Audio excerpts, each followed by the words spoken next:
Hi అండి, అందరికీ నమస్కారం. Welcome to my channel. ఈ వీడియోలో ఏపీ ప్రభుత్వ ఉద్యోగ పెన్షనర్లకు అతి ముఖ్యమైన సమాచారము. ఐఆర్ లేకుండానే ఫిట్మెంట్ ప్రకటన, వెంటనే పిఆర్సి ఇంప్లిమెంటేషన్. దీనికి సంబంధించినటువంటి పూర్తి తాజా సమాచారాన్ని వీడియోలో తెలుసుకుందాము. వీడియోని అయితే ఎక్కడే కానీ స్కిప్ చేయకుండా ఎండ్ వరకు చూసేయండి. అప్పుడే ఇన్ఫర్మేషన్ పూర్తిగా అర్థమవుతుంది. అలాగే వీడియో చూస్తున్న ప్రతి ఒక్కరు వీడియోకి లైక్ చేయండి ఫ్రెండ్స్. వీడియోని తోటి ఉద్యోగ పెన్షనర్ మిత్రులతో అయితే షేర్ చేయండి. కొత్తగా మన ఛానల్ చూస్తున్నవారు ఇంకా ఎవరైనా సబ్స్క్రైబ్ చేసుకోకుంటే వెంటనే మన ఛానల్ని సబ్స్క్రైబ్ చేసుకోండి. దీని ద్వారా నేను చేసే లేటెస్ట్ వీడియోస్ అన్నీ మీ వరకు రీచ్ అవుతాయి. ఇక ఆలస్యం చేయకుండా వివరాల్లోకి అయితే వెళ్ళిపోదాము. ఫ్రెండ్స్, ఇక విషయానికి వచ్చినట్లయితే ఆంధ్రప్రదేశ్ ప్రభుత్వ ఉద్యోగులకు ప్రతి 5 ఏళ్లకు ఒకసారి అమలు కావాల్సిన వేతన సవరణ సంఘం పిఆర్సీ ప్రక్రియలో భాగంగా 12వ పిఆర్సీ వాస్తవానికి జూలై 1, 2023 నుంచి అమల్లోకి రావాల్సి ఉంది. అయితే ఆ గడువు దాటి దాదాపు ఒక సంవత్సరం కావస్తున్నా ఆ దిశగా ఎటువంటి స్పష్టమైన చర్యలు తీసుకోకపోవడం ఉద్యోగ వర్గాల్లో తీవ్ర ఆందోళన మరియు అసంతృప్తిని కలిగిస్తోంది. ప్రస్తుత పరిస్థితి మరియు జాప్యం. గడువు దాటిన అమలు. 12వ పిఆర్సీ అమలుకు నిర్దేశించిన గడువు జూలై 1, 2023 ముగిసిన ఆ, ఈ యొక్క గణనీయమైన కాలం అంటే 2 ఏళ్ళు అయితే గడిచిపోయిందనమాట. టైం దాటిపోయి ఇంకా మధ్యంతర వృత్తి లేదు. సాధారణంగా పిఆర్సీ అమలులో జాప్యం జరిగితే ఉద్యోగులకు తక్షణ ఆర్థిక ఉపశమనం కలిగించడానికి ప్రభుత్వం మధ్యంతర భృతి ఇంటరిమ్ రిలీఫ్ అనేది ఐఆర్ ప్రకటిస్తుంది. కానీ ఇప్పటి వరకు 12వ పిఆర్సీకి సంబంధించి ఇంటీరియం రిలీఫ్ అనేది ప్రకటించలేదు. ఇక పిఆర్సీ కమిషన్ నియామకం జరగలేదు. పిఆర్సీ సిఫార్సులను రూపొందించడానికి అవసరమైన అధికారిక వేతన సవరణ సంఘం పిఆర్సీని కూడా కమిషన్ను కూడా ప్రభుత్వం ఇంకా నియమించలేదు. కమిషన్ నియామకం, అది నివేదిక సమర్పించడం, దానిపై ప్రభుత్వ నిర్ణయం తీసుకోవడం వంటి ప్రక్రియకు చాలా సమయం పడుతుంది. పూర్తి స్తబ్దత. ఈ కారణాల వల్ల 12వ పిఆర్సీ ప్రక్రియ పూర్తిగా నిలిచిపోయినట్టు కనిపిస్తుంది. అటు ఐఆర్ లేదు, ఇటు పిఆర్సీ కమిషన్ ఏర్పాటు లేదు, అమలుకు చర్యలు లేవు. ప్రభుత్వ ఆలోచనలు, అంచనాలు.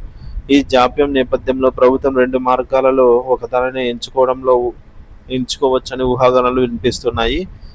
మొదటిది నేరుగా ఫిట్మెంట్ ద్వారా పిఆర్సీ అమలు. ఇప్పటికే చాలా సమయం గడిచిపోయింది కాబట్టి మధ్యంతర భృతి ఐఆర్ ప్రక్రియను పూర్తిగా ప్రక్కన పెట్టి నేరుగా ఫిట్మెంట్ శాతాన్ని ప్రకటించి దాని ఆధారంగా ఈ యొక్క 12వ పిఆర్సీని అమలు చేసే ఆలోచనలో ప్రభుత్వం ఉండవచ్చని ఒక అంచనా. ఇది ప్రక్రియను వేగవంతం చేస్తుందని అయితే భావిస్తున్నారు. రెండవది ఐఆర్ ప్రకటించి కమిషన్ నియామకం. ఒకవేళ ప్రభుత్వం నేరుగా ఫిట్మెంట్ ప్రకటించలేని పక్షంలో సాంప్రదాయ పద్ధతి ప్రకారంగా ముందుగా ఉద్యోగులకు మధ్యంతర భృతి ప్రకటించి ఆ తర్వాత పిఆర్సీ కమిషన్ను నియమించి దాని సిఫార్సుల మేరకు తుది పిఆర్సీని అమలు చేయాల్సి ఉంటుంది. ఇది ఎక్కువ సమయం తీసుకునే ప్రక్రియ. ఉద్యోగ వర్గాల దృష్టిలో ఐఆర్ ప్రక్రియ లేకుండా నేరుగా ఫిట్మెంట్ ప్రకటించి పిఆర్సీని అమలు చేయడం శ్రేయస్కరమని, ఇది మరింత సులభమని భావిస్తున్నారు. పిఆర్సీ అమలు ఎందుకు ముఖ్యం? ప్రయోజనాలు ఏంటంటే, పిఆర్సీ అమలు కేవలం జీతాల పెంపుకు మాత్రమే కాదు, ఉద్యోగుల సర్వీస్ నిబంధనలు మరియు ఆర్థిక ప్రయోజనాలకు సంబంధించి అనేక కీలక అంశాలను ఇది ప్రభావితం చేస్తుంది. నూతన పే స్కేల్స్. ఉద్యోగుల మూల వేతనాలు మరియు పే స్కేల్స్ ప్రస్తుత ఆర్థిక పరిస్థితులకు అనుగుణంగా సవరించబడతాయి. దీని ప్రకారంగా పిఆర్సీ ఇంప్లిమెంటేషన్లో భాగంగా హెచ్ఆర్ఏ, ఇంటి అద్దె భత్యము, నివాస ప్రాంతాల్లో వర్గీకరణ మరియు మూల వేతనంతో ఆధారంగా హెచ్ఆర్ఏ స్లాబ్ రేట్లు కూడా మారుతాయి. మూడోది గ్రాట్యుటీ. పదవి విరమణ సమయంలో లేదా తర్వాత ఉద్యోగికి లభించే గ్రాట్యుటీ లెక్కింపునకు ఆధారమైన వేతనం పెరుగుతుంది. తద్వారా గ్రాట్యుటీ మొత్తం పెరుగుతుంది. అదనపు క్వాంటమ్ ఆఫ్ పెన్షన్ ఏక్యూపీ. వృద్ధాప్యంలో పెన్షనర్లకు అండగా లభించే పెన్షన్ ఏక్యూపీ స్లాబ్లను హేతుబద్ధీకరించడం లేదా ఈ మేరకు గతంలోనే తగ్గించిన ఎడిషనల్ క్వాంటమ్ ఆఫ్ పెన్షన్ ప్రయోజనాలను పునరుద్ధరించడం వంటివి పిఆర్సీ సిఫార్సుల ద్వారా జరిగే అవకాశం ఉంది. ఇతర ఆర్థికేతర ప్రయోజనాలు కూడా పిఆర్సీ వల్లే అండి. ఇతర అలవెన్స్లు, ప్రయోజనాలు కూడా ప్రస్తుత పరిస్థితులకు అనుగుణంగా సవరించబడతాయి.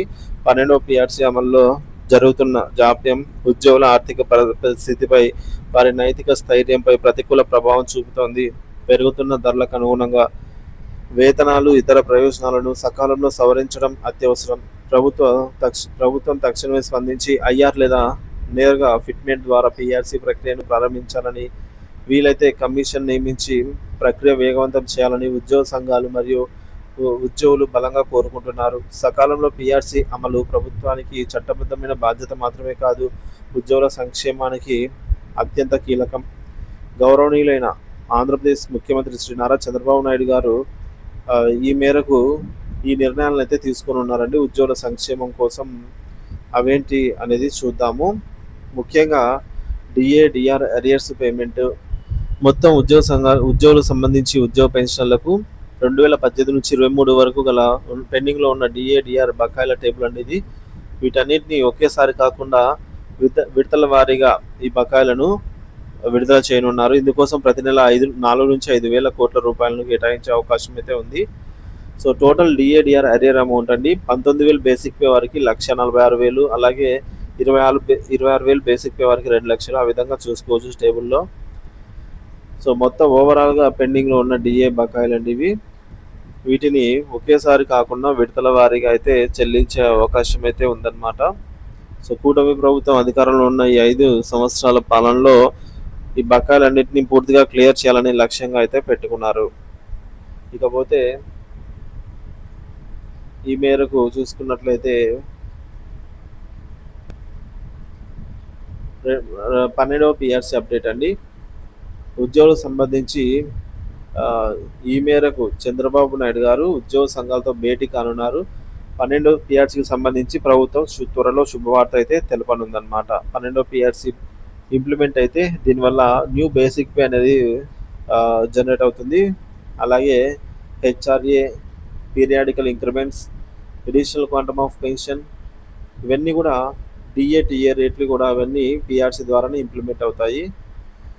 సో ఈ విధంగా తర్వాత ఐఆర్ అప్డేట్ అండి. ప్రభుత్వం వచ్చిన వెంటనే ఉద్యోగులకు ఐఆర్ ప్రకటిస్తామని కూటమి ప్రభుత్వం ఇచ్చిన హామీ మేరకు 30% తగ్గకుండా మధ్యంతర వృత్తి ప్రకటించాలని కోరుతున్నారు. సో 30% కనుక ఐఆర్ ప్రకటించినట్లయితే దానికి సంబంధించి టేబుల్ స్క్రీన్ పైన అయితే చూడొచ్చు. మనకు లెఫ్ట్ సైడ్లో బేసిక్ పే అండి, రైట్ సైడ్లో వచ్చేసి ఐఆర్ 30% అయినట్లయితే ఎంత అమౌంట్ వస్తుంది అని చెప్పేసి స్క్రీన్ పైన చూడవచ్చు. ఇకపోతే 4వ అంశమైనటువంటి పెండింగ్ బిల్స్ స్టేటస్ అండి.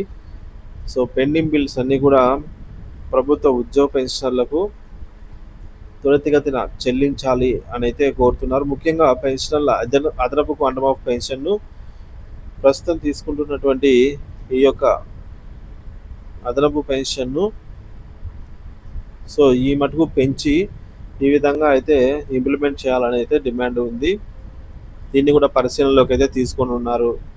ఇకపోతే ఖాళీల భర్తీ, కారుణ్య నియామకాలు, ఎవరికైతే కంపాషనేట్ రిక్రూట్మెంట్ ఇంకా పెండింగ్లో ఉందో వారందరినీ త్వరితగతిన రిక్రూట్ చేసుకోవాలని, అలాగే రెగ్యులరైజేషన్ ప్రక్రియ అర్హత ఉన్నవారిని రెగ్యులర్ చేయాలని అయితే ఉద్యోగ పెన్షనర్స్ కోరుతున్నారు అనమాట.